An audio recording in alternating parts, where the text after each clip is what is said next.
자, 언제 돌아오십니까?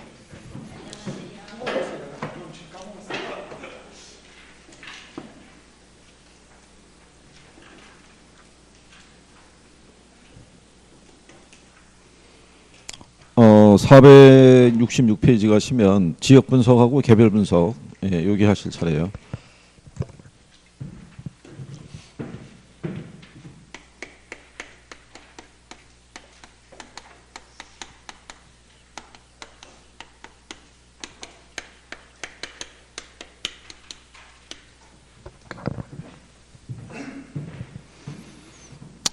여기 이제 지역 분석하고 이제 개별 분석을 하는 이유는요. 일단 부동산은 지역성이 있기 때문에 그 부동산이 속한 지역에 영향을 받을 수밖에 없기 때문에 평가사는 이제 물건의 가치를 파악하기 위해서는 걔가 속해 있는 지역이 어떠한 특성을 갖고 있는지, 그 특성이 그 부동산의 가치에 어떤 영향을 미치는지를 파악을 하는 게 일단 기본이고요. 그리고 개별 분석이라는 걸 또 해줘야 되는 것은 부동산은 움직이지 못하기 때문에 지역성에 영향을 받는 건 틀림이 없는데, 그렇다고 해서 그 지역에 가장 이 보편적인 이용하고 항상 일치하는 건 아니에요. 그래서 개별 분석이라는 것도 우리가 또 해줘야 된다, 뭐 이런 얘기인데, 그 내용에 대해서는 강의 진행하면서 정리해 드릴게요. 그래서 제일 먼저 지역 분석이라는 게 먼저 나오는데요.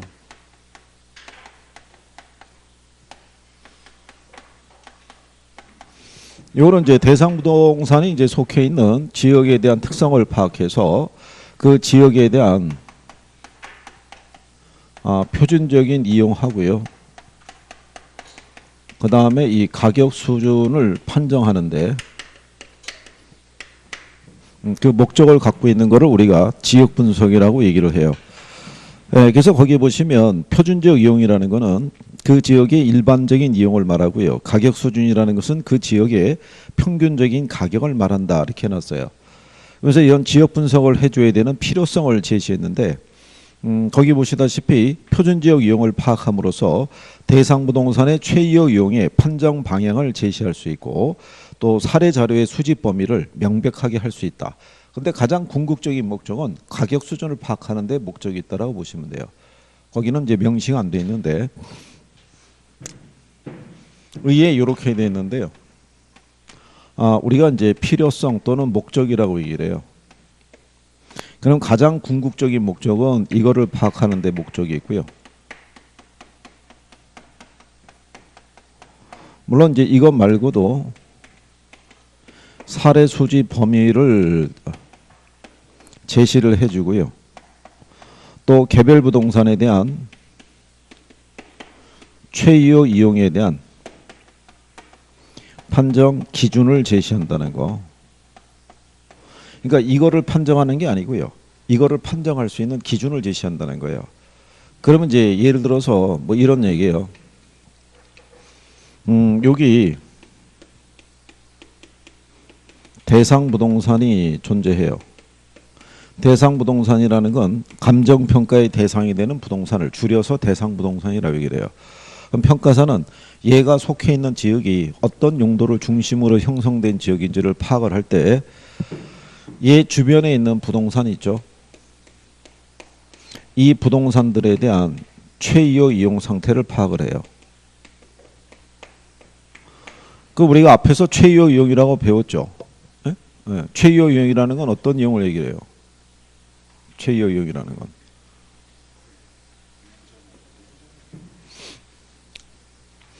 만약에 여러분들이 그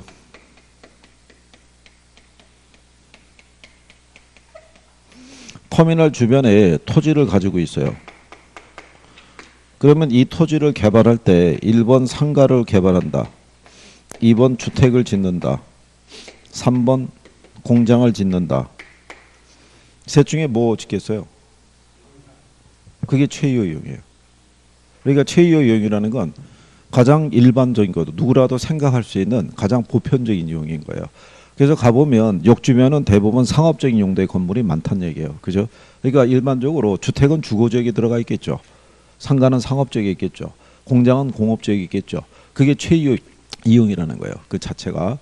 근데 얘네들의 최이용 이용 상태가 뭔지를 살펴봤더니 얘들이 전부 다 주택이에요. 그러면 평가사는 이 지역을 무슨 지역으로 볼 수 있냐면 주거 지역으로 볼 수가 있겠죠. 이게 표준적 이용이에요. 이 지역의 가장 평균적인 이용을 나타내는 게 무슨 이용? 표준적 이용. 그러면 요 부동산의 가치를 판정할 때 얘가 무슨 지역에 속해 있으니까 주거 지역. 그럼 얘에 대한 최유효 이용도 무슨 용도를 기준으로? 주거를 기준으로 판단할 수 있는 기준을 제시해 주는 거죠. 얘가 속해 있는 지역이 주거 지역이니까. 그렇죠? 그런데 우리는 지역 분석이라는 걸 해준 다음에요. 개별 분석이라는 걸 왜 또 해줘야 되냐면 이게 주거 지역에 있다고 해서 모든 부동산들의 최유효 이용이 항상 일치하진 않아요. 여러분들이 보시면 그 주거 지역 안에 가면 세탁소라든가 아니면 편의점이라든가 또는 헤어샵 같은 것도 있을 수 있어요, 없어요? 그게 있다는 얘기죠. 그렇기 때문에 이걸 한 다음에 이 부동산에 대한 무슨 이용은 따로 또 판정해야 되는 거예요. 최유효 이용 상태는 따로 판정해야 돼요. 그래서 지역 분석을 한 다음에 개별 분석이라는 작업을 또 해줘야 되는 거예요. 두 개가 항상 일치하지 않으니까. 그럴 때 요 주변에 주거 지역이 또 있는데요. 얘가 만약에 A라는 주거 지역이고요. 얘가 B라는 주거 지역인데 주거 환경이 B라는 주거 지역이 A라는 주거 지역보다 좀 괜찮아요. 그런데 이 지역의 평균적인 시세가 얘네가 만약에 2000에서부터 2000 한 300선을 이렇게 형성하고 있어요. 그러면 A라는 주거 지역은 B라는 주거 지역보다 주거 환경이 조금 열악하니까 시세가 이 정도는 유지가 안 되겠죠. 그럼 이거보다 시세가 조금 쌀 거 아니에요. 뭐 1500에서부터 한 1800선이다. 이렇게. 이게 뭐 얘기하냐면 이게 가격 수준이에요. 그러니까 가격 수준이라는 거는 지역과 지역 간의 격차를 나타내주는 종합적인 지표라고 보시면 돼요. 그러면 요 개별 부동산의 가격을 구체화하려고 그러면 이 가격 수준이 나와야 돼요. 요 안에 개별 부동산의 가격이 여기서 결정이 되는 거죠. 이 개별 부동산 중에서 얘가 가장 위치가 좋은 곳에 있고 남향이고 그러면 얘는 1800선에 결정이 될 수도 있을 거예요. 근데 얘가 후미진 곳에 있고 응달지고 또 동향이고 그러면은 1500선에 결정이 될 수도 있어요, 없어요? 그럴 수도 있겠죠. 그러니까 우리는 항상 지역 분석하고 개별 분석을 하게 되면 지역 분석이라는 작업을 먼저 해주는 거예요. 그래서 뭐가 도출이 돼야 요게 나와야, 그죠? 그래야지 구체적인 가격이 산정이 될 수 있는 거예요. 그리고 지역 분석을 해보게 되면 사례를 수집할 수 있는 범위를 제시해 줄 수 있어요. 얘가 만약에 주택이라고 가정하게 되면 요거는 요 주변 지역에서도 충분히 사례를 구할 수 있어요. 근데 얘가 만약에 상가나 공장 같으면은 요 지역에서는 사례를 구하기 힘들고 범위를 좀 더 넓혀야 될 필요성도 있다. 이런 얘기가 돼요. 그래서 지역 분석을 통해서 이런 것들을 파악할 수 있기 때문에 우리가 지역 분석이라는 작업을 해준다. 이렇게 생각하시면 되겠고요. 거기 보면 지역 분석의 대상이라고 있어요. 이 지역 분석의 대상 지역은요. 크게 나누면은 인근 지역이라는 게 있고요. 유사 지역이라는 게 있고 그 다음에 동일 수구권. 이게 세 가지인데요. 이 중에서 제일 중요한 게 뭐냐면 이 지역이에요. 인근 지역. 자, 인근 지역은요.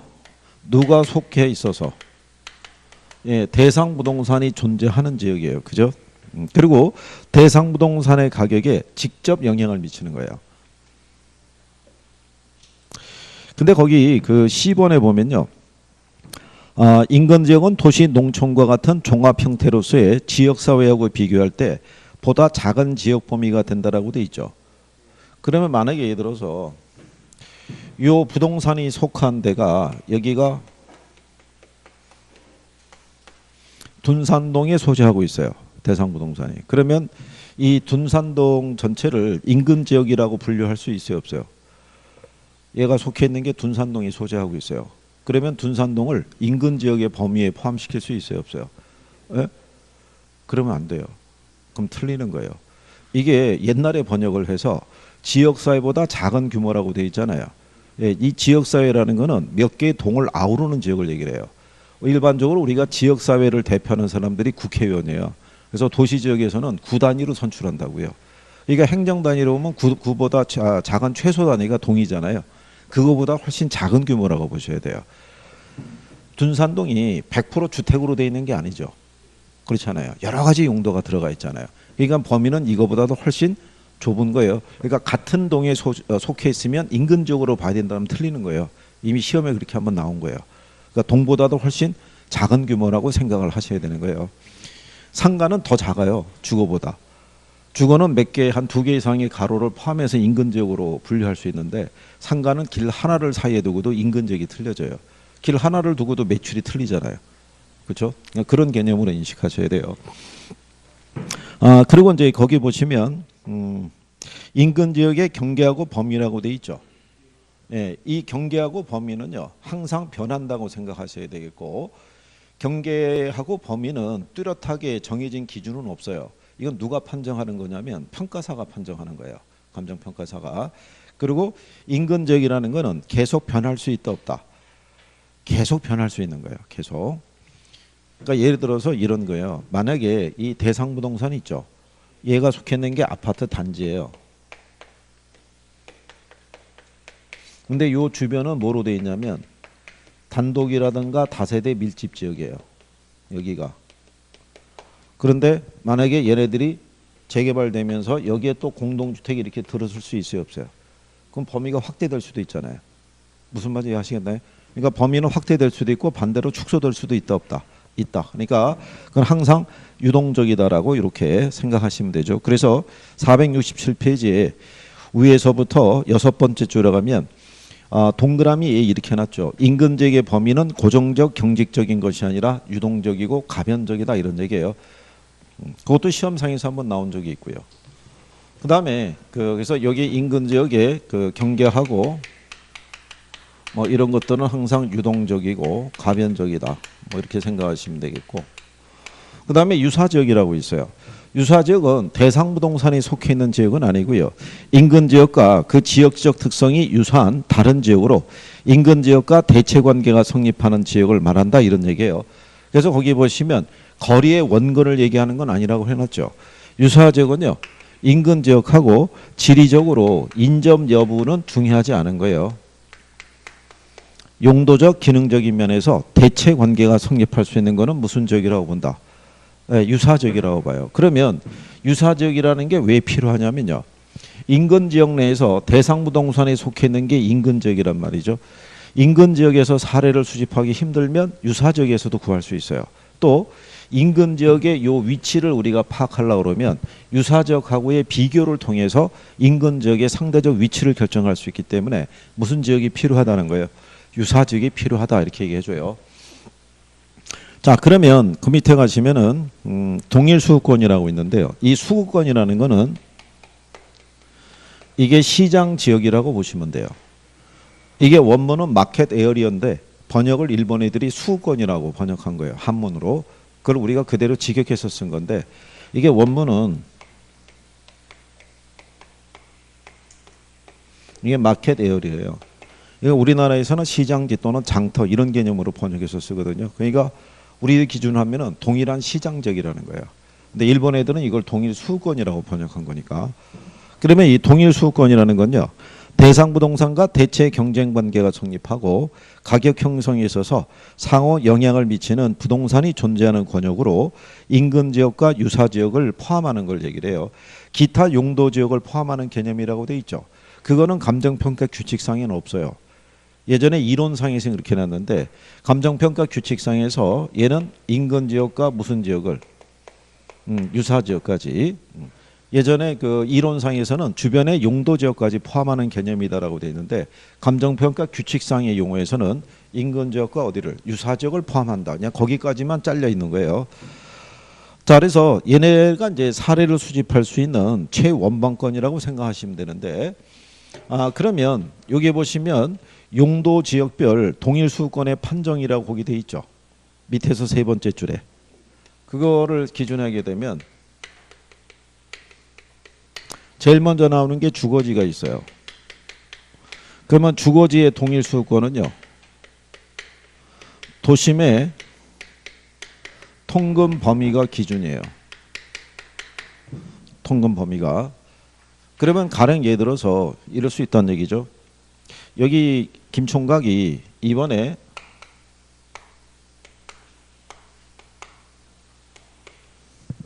서구청이라면 또 너무 그런 거예요.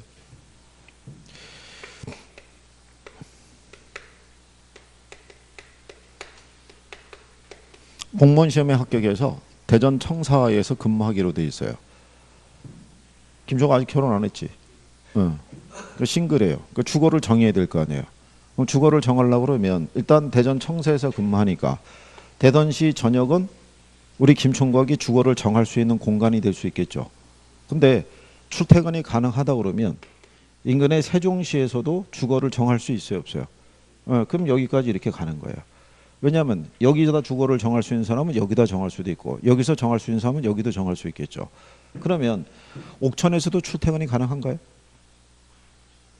그러면 그 옥천에 대한 일부도 포함이 될 수 있다는 얘기죠. 이렇게. 그러면 이렇게 통근이 가능한 범위는 다 하나의 시장 지역이라고 보는 거예요. 무슨 말인지 이해하시겠나요? 그게 주거지의 동의수권의 기준이다 이런 얘기예요. 그러니까 지리적으로 반드시 붙어 있을 필요는 없어요. 그러니까 왜냐하면 대전도 한 5개 구로 또 나눠져 있잖아요. 그죠? 그런 내용이라고 보시면 돼요. 근데 여기서는 시험에서 출제할 수 있는 거는 그거 하나밖에 없어요. 이 통근 범위가 기준인데 이 범위는 축소가 돼요. 그럼 그게 무슨 얘기냐면 김총각이 이제 곧 결혼을 앞두고 있는데 결혼을 해서 이제 자녀가 출생을 하게 되면 얘 성장 과정에서 교육 환경을 안 따질 수가 없는 거예요. 그러면 세 개를 비교해 봤을 때 교육 환경이 가장 좋은 곳이 있죠. 네, 가장 좋은 게 어디가 돼요? 이게 되면 얘가 나요? 얘가 나요? 아직은 모르나요? 팽팽한가요? 아, 일로 가야 되나요? 아, 전원을 만끽하고. 어쨌든 만약에 특정한 지역이라고 생각하게 되면은 여기 안에서만 주거를 정할 거란 얘기죠. 그럼 여기가 동일수권의 범위는 여기로만 축소가 될 수 있는 거예요. 그러니까 통근 범위가 기준인데 축소가 가능해요. 근데 축소가 불가능하다면 틀리는 거예요. 그러니까 여기서 줄 수 있는 건 요거 하나밖에 없어요.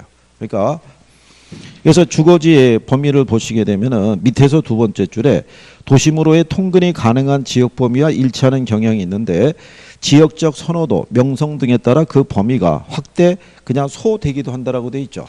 예, 축소. 근데 통상 확대라는 표현은 안 쓰고요. 축소되기도 한다. 예, 확대라는 표현보다는 거기 소라고 된 앞에다 축자 지분해서 범위가 좁아질 수 있다. 뭐 이런 표현이죠. 네. 그리고 고급 주택가는요. 다른 지역하고의 대체성이 적기 때문에 동의수권의 범위가 좁은 게 일반적이에요. 고급 주택가는. 그러니까 사례를 구하기가 힘들어요.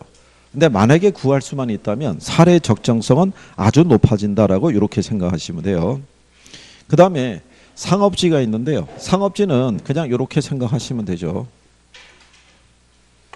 상업지는 뭐를 기초로 성립하냐면요. 여기는 배후지를 기초로 성립을 해요. 배후지라는 건 뭐 얘기하냐면 상권을 얘기를 해요. 그죠?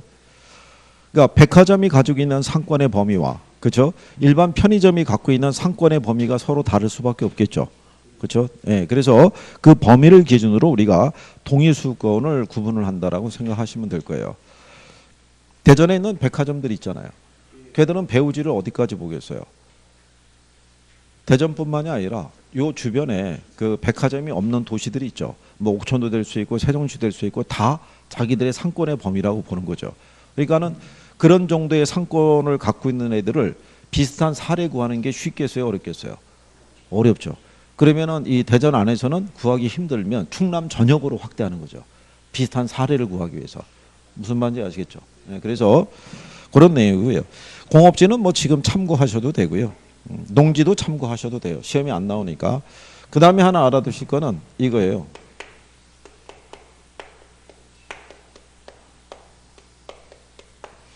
후보지하고 이행지 있죠. 얘들은 이런 얘기죠. 전환 또는 이행, 전이 있고요. 전환 또는 이행 후가 있을 때. 자, 그러면 현재는 농지예요. 농지. 그런데 얘가 택지 후보지로 지정이 돼요. 그러면 농지일 때의 동의수권의 범위를 판단하는 기준과 택지로 지정이 됐을 때 동의수권의 범위를 판단하는 기준이 서로 틀리겠죠. 근데 기본적으로는 얘를 기준으로 파악하는 게 원칙이에요. 후보지하고 이행지는 앞으로 바뀌어 갈 것이라고 예상되는 동의수권의 범위를 기준으로 파악하는 게 원칙인데 얘가 뭐가 낮을 수도 있어요. 성숙도가 낮을 수가 있어요. 그러니까 성숙도가 낮다는 얘기는 무슨 얘기냐면요. 지금 전 말고요. 예전에 이 정권 때 그때 그 임대주택의 명칭이 보금자리 주택이었어요. 근데 이 양반도 그 대통령 선거할 때 공약 중에 하나가 뭐냐면 재임 기간 중에 임대주택 뭐 한 50만 원 공급하겠다 뭐 이런 공약이 있었어요. 근데 이제 집권 말기가 되니까 공약을 다 이행을 못 했거든요. 근데 원래 이제 마지막에 내려올 때쯤이 되면 뭔가 남겨놓고 가고 싶은 생각이 있을 거 아니에요. 그래가지고 이 양반이 전국에다가 보금자리 주택 택지지구를 갖다가 여러 개를 지정을 했어요. 자기 퇴임 이후에도 계속 이 사업이 진행이 되기를 바라는 마음에서. 근데 정권이 바뀌었잖아요.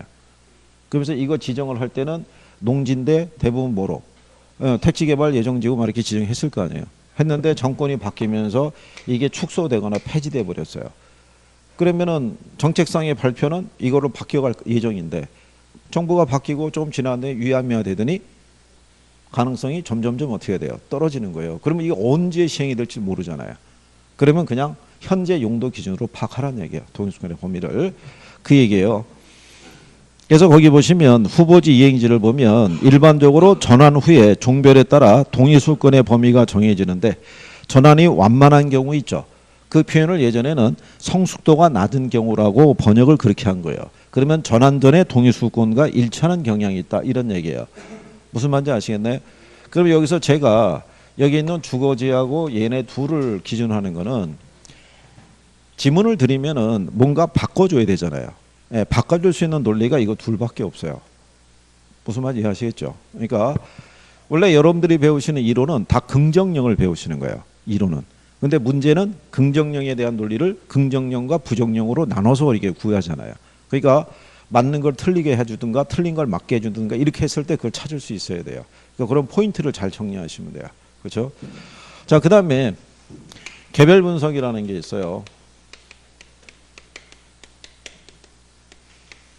개별 분석이라는 건요. 개별 부동산의 최이호 이용 상태를 판정을 해서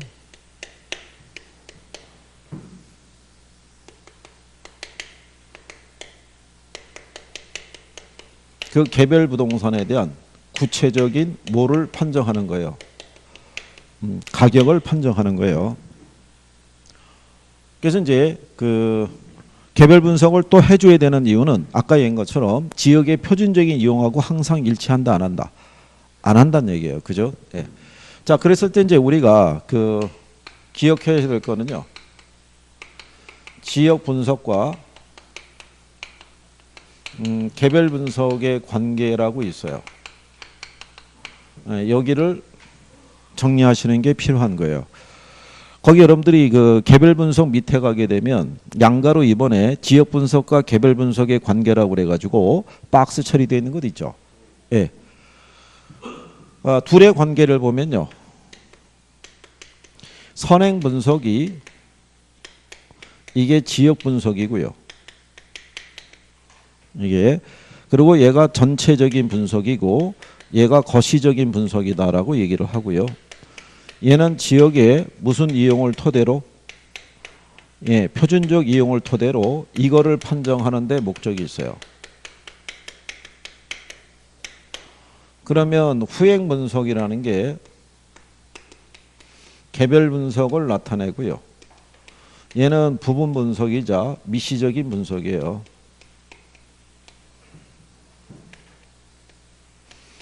그리고 개별 부동산에 대한 최이호 이용 상태를 기준으로요. 여기는 구체적인 가격을 판정하는 거예요. 그래서 여기 이제 글자를 따면 이렇게 가요.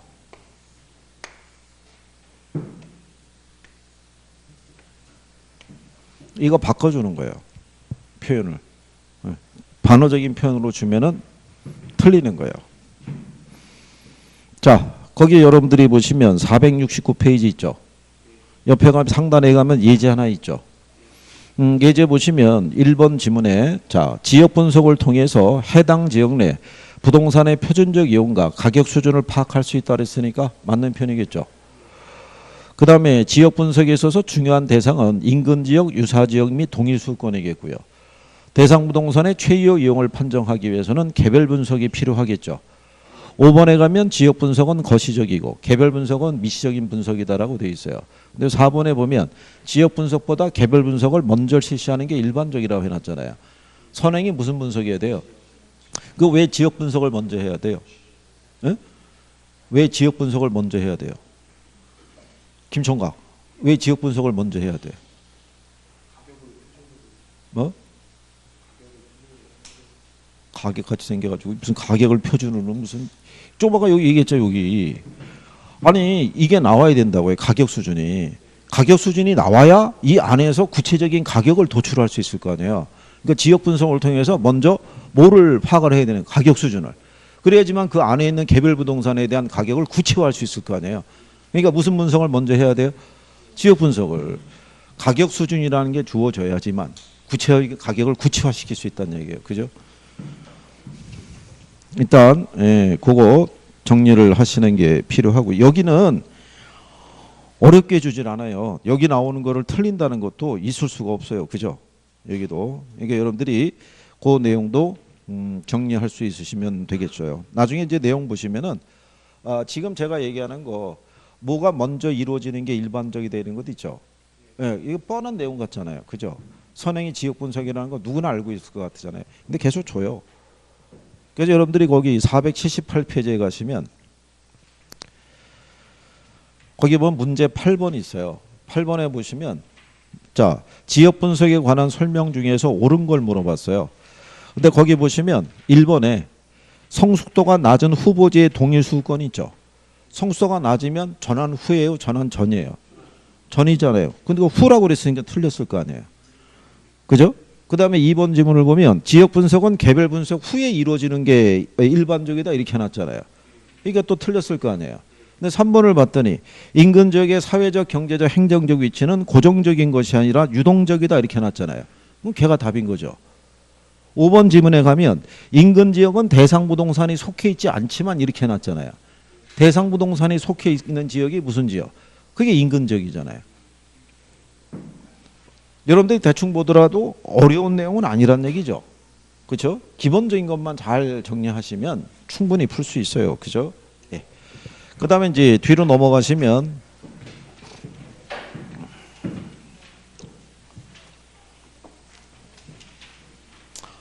감정평가 방식에 대해서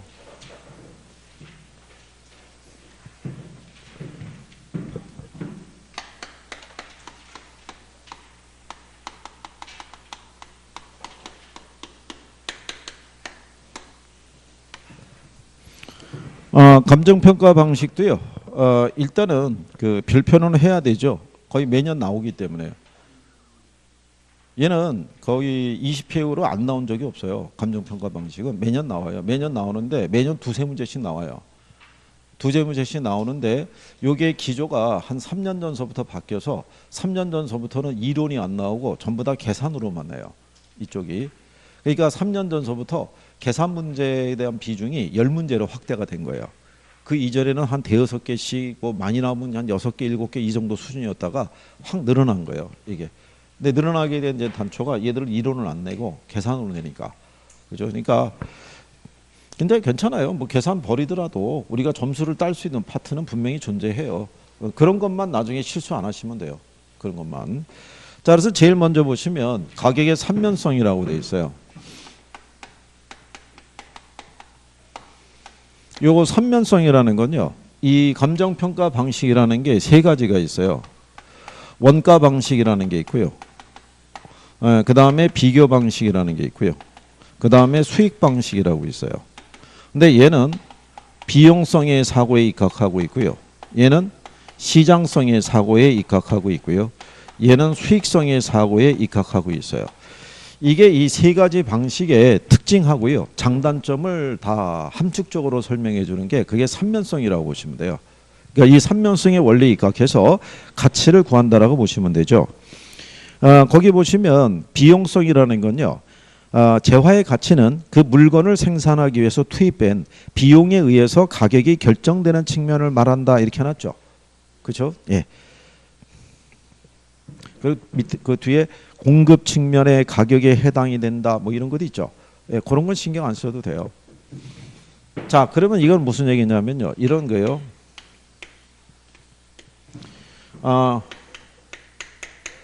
우리 학원 건물이 있어요. 학원 건물이 있는데 얘가 20년 전에 준공이 됐어요. 이게 그죠? 근데 이제 사람들이 혹시 건물 앞을 지나가다 보면요, 불현듯이 그런 생각할 때가 있어요. 야, 이런 거 하나 지으려면 얼마나 들어갈까? 나도 나중에 돈 생기면 이런 거 하나 지어가지고 임대료나 받으면서 살면은 참 좋을 텐데 그런 생각 할 수 있어요, 그죠? 근데 문제는 20년 전에 이게 어느 정도의 비용을 들여서 지었는지는 우리는 확인할 길이 없어요. 우리나라는 이 비용 자료를 못 구해요. 우리는 이런 건물 같은 걸 건축하면은 장부가 두 개예요. 건물주가 안에서 따로 보는 장부 따로 있고 신고하기 위해서 내놓는 장부가 따로 있기 때문에 비용 자료는 구하기 힘들어요. 근데 미국 애들은 이 자료가 거래가 돼요. 걔네는. 그렇기 때문에 걔네하고 우리하고는 좀 틀리겠죠.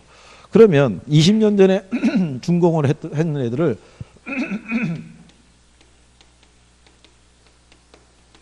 이게 이제 우리가 무슨 시점이냐면 이게 기준 시점이라는 거죠. 기준점을 지난주에 배웠는데 기억하시나요? 기준점? 그래, 괜찮아요. 뭐 나중에 또 기억이 날 거예요. 그죠?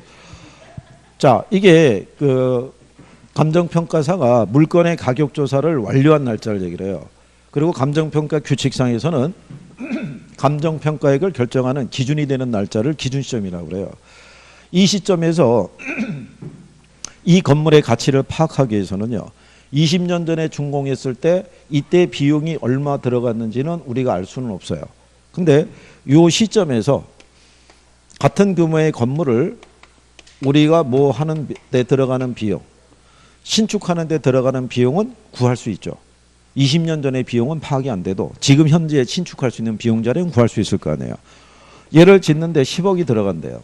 10억이. 그런데 우리 학원 건물은 신축 건물이 아니죠. 이건 중고잖아요. 그러면 20년 전부터 지금까지 뭐가 발생했겠어요? 그럼 감가가 발생했겠죠. 그럼 여기서 뭐를 빼줘야 돼요? 네, 감가를 계산해 봤더니 4억 정도가 나왔대요. 그러면은 이 건물의 가격이 얼마라는 거예요? 6억이 될 거 아니에요. 그죠? 네, 그런데 이 건물을 신축을 할 때 비용이 20억이 들어간대요. 그러면 감가가 얼마가 발생해요? 4억. 그럼 남는 게 얼마 돼요? 16억이 될 거 아니에요. 이 건물을 지을 때 들어가는 비용이 비싸면 비쌀수록 건물의 가치도 어떻게 돼요? 비싸진다는 사고예요. 그러니까 비용에 기초해서 가격을 구하는 방법이에요. 그죠? 그런데 예를 들어서 뭐 이런 거죠. 여기는 A라는 건물이 있고 B라는 건물이 있는데 얘가 신축을 할 때 얘는 20억 들어가고요. 얘는 신축할 때 16억이 들어가면은 이 방법의 논리에서는 무조건 A가 B보다 가격이 비싸다는 논리예요. 뭐가 많이 들어갔으니까. 비용이 많이 들어갔으니까. 같은 규모라고 그러면. 그런데 얘는 천안에 있는 건물이고요. 얘는 강남에 있는 건물이에요. 그럼 어느 게 비싸겠어요? 얘가 비싸게 거래될 거 아니에요. 이건 무시하는 거예요. 그러니까 비용성의 사고에만 입각하는 거예요. 나머지 시장성이나 수익성의 사고는 반영해준다, 안 해준다? 안 해준다는 거예요. 그래서 원가 방식이 3방식 중에서는 가장 좀 부족한 방법이에요. 그런데 쟤를 우리가 반영할 수밖에 없는 이유가 뭐냐면 여기 대전 청사 있죠? 시청. 걔 매매할 수 있어요, 없어요? 걔 담보로 대출 받을 수 있어요, 없어요? 다 돼요, 다. 아니 뭐 청사라고 그래서 돈 필요하면 지자체에서도 담보로 맡기고 돈 빌려 쓰는 거죠. 뭐 저것도 돈이 없으면 매각하는 거예요, 그죠? 왜 시장이 바뀌면요, 전임 시장이 왜 호화청사 지었다고 뭐 무리가 빚고 그러면은 청사 내놔요, 안 내놔요? 내놔요. 또 그 퍼포먼스 때문에 내놓죠. 근데 그게 팔려요, 안 팔려요? 안 팔리죠. 그거 안에 구조나 이런 게 뭐 엉망인데. 근데 걔네들도 지금 얘기한 것처럼 거래하거나 담보대출 받으려고 그러면 가치 평가가 돼야 되잖아요.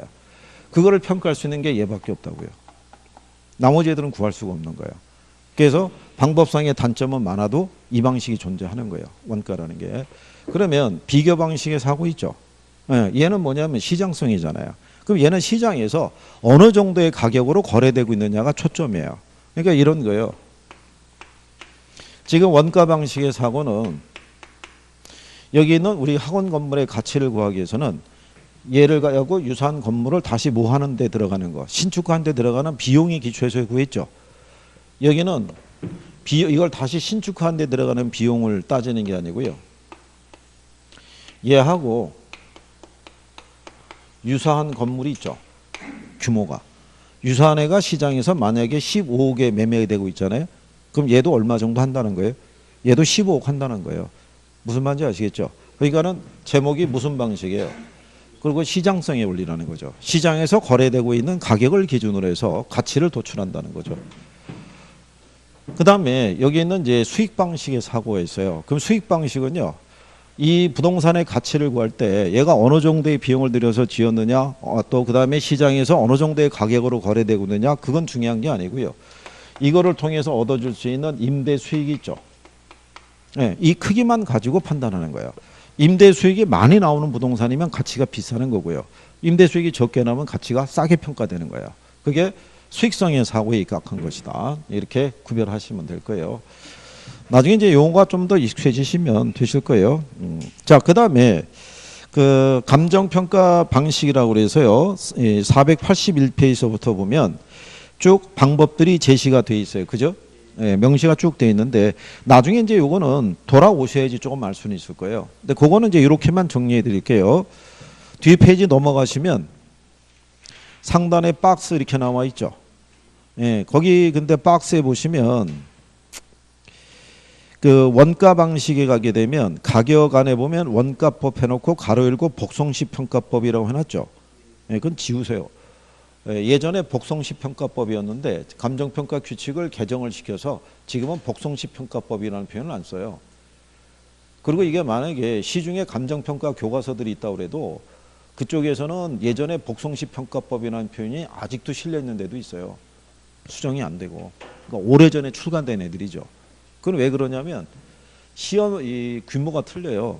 감정평가사 매년 응시하는 인원이 한 2, 3만 명 내외라고 그러면 중개사 시험은 한 20만 뭐 이상도 될 수 있거든요. 근데 한 2만 명 내외에 있는 수험 시장에서 책에 뭔가 문제가 있다 그래서 그걸 계속 수정하기는 쉽지 않다고요. 1세, 2세 계속 펴내기가. 그러니까 오래된 표현이 있을 수도 있죠. 그러니까 그런 거 그냥 빼버리시면 되고요. 이렇게만 구별해 드리면 얘는 가격을 구하는 방법이 있죠. 그게 원가법이라고 그래요. 그 다음에 임대료라고도 얘기하고요. 임료라고도 표현을 해요. 요게 출제할 때는요. 여러분 시험에 임료라고 나오기도 하고 임대료로 나오기도 해요. 근데 원래 원문은 렌트예요. 렌트에 대한 부분을 우리나라에서는 이거를 지대 또는 임대료로 번역해서 써요. 근데 렌트를 일본 애들이 이걸 임료로 번역해서 쓰는 거예요. 얘네들이. 그러니까 얘네들이 한글로 번역하지는 않고 한문으로 번역한 거예요. 그러면은 그걸 우리가 한글로 옮겼으니까 뭐라고 해놨겠어요? 임료라고. 그래서 이제 임료라는 표현을 쓰는데 우리가 현실적으로 쓸 때는 임대료라는 표현을 쓰지 임료라는 표현을 잘 안 써요. 안 쓰는데 이게 감정평가 교과서를 보면은 임료라는 표현들이 가끔 들어가 있어요. 근데 출제할 때는 임대료로 나오기도 하고 임료라고 나오기도 해요. 그러니까 그거는 이해하시라는 얘기죠. 그 다음에 비교 방식에 대한 거는요.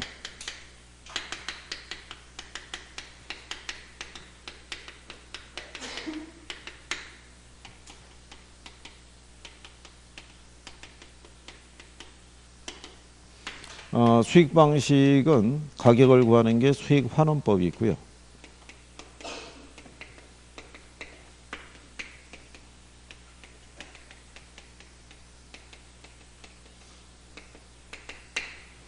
이렇게 해서 이제 세 가지로 이렇게 구성이 되어 있어요. 자, 세 가지로 구성이 되어 있었을 때, 얘네들 전부가 이론 아니면 계산으로 나올 수 있는데, 일단 이론적인 부분으로 많이 낼 수 있는 파트는 일단 원가가 제일 많아요. 이론으로 기준하게 되면. 그 다음에 수익, 그 다음에 비교, 뭐 이런 순위라고 보시면 돼요. 그래서 이번에도 3방식을 할 때는 원가 방식을 기준으로만 정리를 해드릴 거예요. 이게 한 번에 다 한다고 다 정리하기는 쉽지 않으세요. 한쪽이라도 정리 한번 해보시면 될 것 같고요. 여기서 구한 가격을 적산가액이라고 그래요. 여기서 구한 거를 우리가 비준가액, 여기서 구한 거를 우리가 수익가액이라고 그래요. 그러면 여기서 이렇게 적산가액, 비준가액, 수익가격을 구했을 때요. 얘네들은 전부 다 우리가 뭐라고 얘기하냐면 이걸 시산가액이라고 그래요. 그러니까 시산가액이라는 거는 평가사가 최종 가치를 도출하기에 앞서서 시범적으로 구한 가격이다. 뭐 이렇게 생각하시면 돼요. 근데 얘네들에 대해서 우리 지난번에 그거 해드렸나요? 혹시 물어볼 때 요거 원하고 요거 비하고 묶죠. 에? 그럼 무슨 드링크 생각나죠? 이거. 에? 그 다음에 요거 B하고 요거 C하고 묶으면은 카드 무슨 이름 나오죠. 그죠? 예. 그러니까 얘를 이 카드로 산 거예요. 그럼 카드로 사면은 뭐가 발생하냐면 수수료 발생하죠. 무슨 말인지 아시겠나요?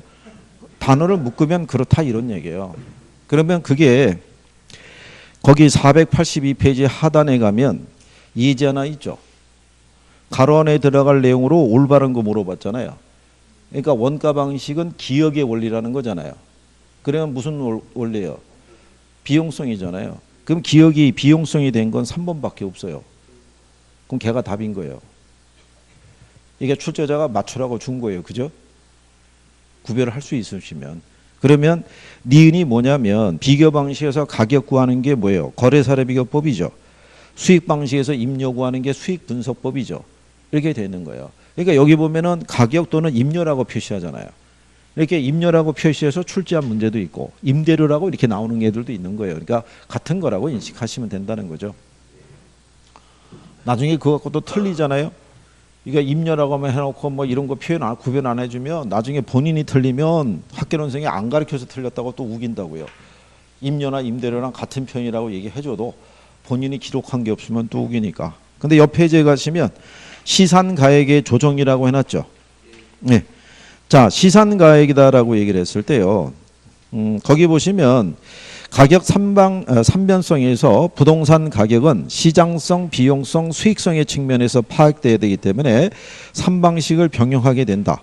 그래서 이론적으로 보면 장기적으로 삼면성에 의한 가격은 일치한다. 즉 삼면 등가성이 성립한다. 이렇게 나와 있죠. 이 표현이 이제 무슨 얘기냐면 이게 알프레드 마샬이라는 학자가 있어요.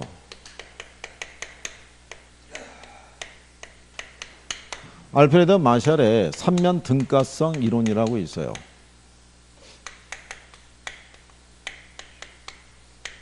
이 삼면 등가성 논리라는 건 뭐냐면요. 우리가 지난 시간에 가치와 가격에 대한 것을 우리가 배우셨어요. 그죠? 재화가 가지고 있는 가치를 화폐 단위로 빌려서 표현한 게 뭐예요? 그게 가격이라고요. 그러니까 경제학에서는 가치와 가격을 구별하지 않는다고 그랬죠. 소모성 재화를 취급하니까. 그죠? 근데 이 마샬이라는 사람은 재화의 가치는 궁극적으로, 장기적으로는 이 비용에 의해서 가치가 결정한다는 논리를 제시한 사람이에요. 그러면 결론적으로 장기적으로 비용에 의해서 가치가 결정이 된다는 얘기는 궁극적으로 보면 비용과 가치와 가격은 같아진다는 논리예요. 그러면은 원가 방식이 비용성이 사고이니까 계속 하는 거죠. 그 다음에 비교 방식은 시장에서 거래되고 있는 가격을 기초한 거고 수익 방식이라는 것은 장래에 기대되는 수익의 현재 가치를 도출하는 개념이에요. 결론은 세 개로 구한 것이 다 같아진다는 사고예요. 근데 현실은 여러분들이 물건 하나를 만들 때 들어가는 생산비 있죠. 네, 이 생산비하고 시장에서 거래되는 가격하고 항상 일치해야 하네요. 일치하지 않는다고요. 그렇죠?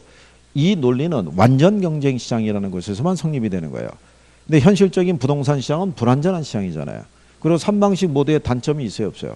단점이 있어요. 아까 제가 하나 설명해 드렸죠. 원가 방식은 비용성이 사고에 입각하기 때문에 시장성은 반영하지 않는다고.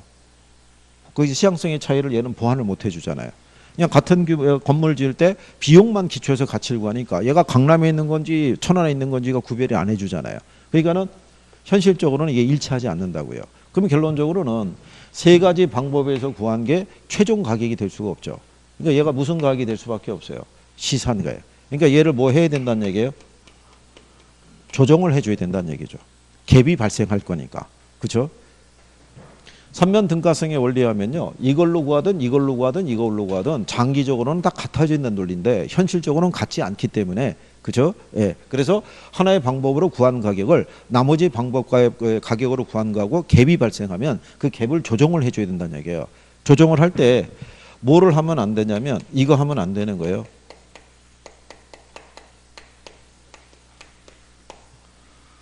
세 개로 구한 가격을 다 더해서 나누기 3 이런 식으로 하면 안 된다는 얘기죠.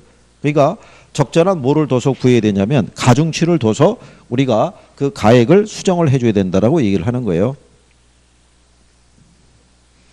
그래서 거기 보시면 그 483페이지에 밑에서 5번째 줄에 보면 시산가액의 조정 방법이라고 나오죠. 감정평가 3방식에서 구해진 이 가격을 단순히 산술 평균하는 것이 아니라 평가 시 사용된 자료의 양, 정확성 및 적절성 등을 고려해서 각각의 방법에 가중치를 둬서 가격을 결정한다 이런 얘기예요. 그러니까 산술 평균한다 그러면 틀리는 거예요. 무슨 말인지 하시겠어요? 그러면 어떤 식으로 해주냐면 뒷페이지 넘어가시면 하단에 예제 하나 있죠. 네, 다음 자료를 활용해서 시산가액 조정을 통해서 구한 감정평가액은 이렇게 되어 있어요. 자, 그러면 거기 박스에 보시면요. 거래 사례를 통한 시산가액이 얼마를 줬냐면 1억 2천 줬어요. 그죠? 그 다음에 조성비용을 통해서 구한 시산가액을 얼마를 줬냐면 1억 1천. 그 다음에 임대료를 통해서 구한 시산가액이 1억 이렇게 줬어요. 근데 그 밑에 가면은 가중치가 주어져 있죠. 그렇죠? 보면은 원가 방식은 몇 프로 줬어요? 20% 줬고 비교 방식은 50% 줬죠. 수익 방식은 몇 프로 줬어요? 그러면 자, 얘가 거래 사례잖아요. 그러면은 여기서 셋 중에 비교 방식일 거 아니에요. 거래사례 비교법이니까. 그러면 1억 2천에 대한 50%잖아요. 그럼 얼마겠어요? 얘는 조성 비용이잖아요. 그럼 원가법이잖아요. 비용성이 사고 입각했으니까. 그럼 얘는 20% 아니에요. 그럼 2,200 나오겠죠. 임대료 수익이잖아요. 그죠? 그러면 여기에다가 30% 쓰겠죠. 그럼 3,000이잖아요. 그럼 다 더하면 얼마 나오겠어요? 1억 1,200 나오겠죠. 이게 조정한 가격이라고요. 간단한 거죠. 근데 시산가액 조정하면은 이렇게 하면 되겠구나라고 들어갔는데 딱 들어가면은 시산가액이라고 해서 덤벼봤더니 이게 안에 조건이 또 틀려지는 거예요. 내가 알고 있던 거랑 또 달라진다는 얘기죠. 그래서 계산은 이렇게 신경 안 써도 된다는 얘기죠. 기출에서 나왔을 때는 간단해 보이는데 막상 또 시험장 들어가면 그렇지는 않다는 얘기죠. 그래서 이렇게 해보시는 거예요. 그래서 여기서 일단 알아두실 거는 무슨 평균하면 안 된다는 거예요. 산술 평균하면 안 된다 이런 얘기인 거예요. 그죠? 여기 보면은 얘가 가중치가 제일 크잖아요. 그러니까 얘는 시장성이 있죠. 거래 사례가 풍부한 부동산이라는 거예요. 그러니까 얘한테 가중치를 제일 많이 준 거예요. 무슨 말인지 아시겠죠? 그래서 그렇게 정리하시면 되겠고, 그 다음에 이제 485페이지에 보면 원가 방식이라고 있어요. 이번에 이제 3방식에서는 얘를 이제 기준으로 우리가 정리를 해보시고요. 이거 할 때 다 해봤는데 한 번에 3방식을 다 하면 힘들어 하세요. 그리고 버리려고 그래요. 안 하려고. 그래서 얘를 중심으로 하고, 그리고 가격 공시에도 기본적인 거 하고 마무리 해드릴 테니까 그렇게 생각하시고 잠깐 쉬었다 들어오십시오.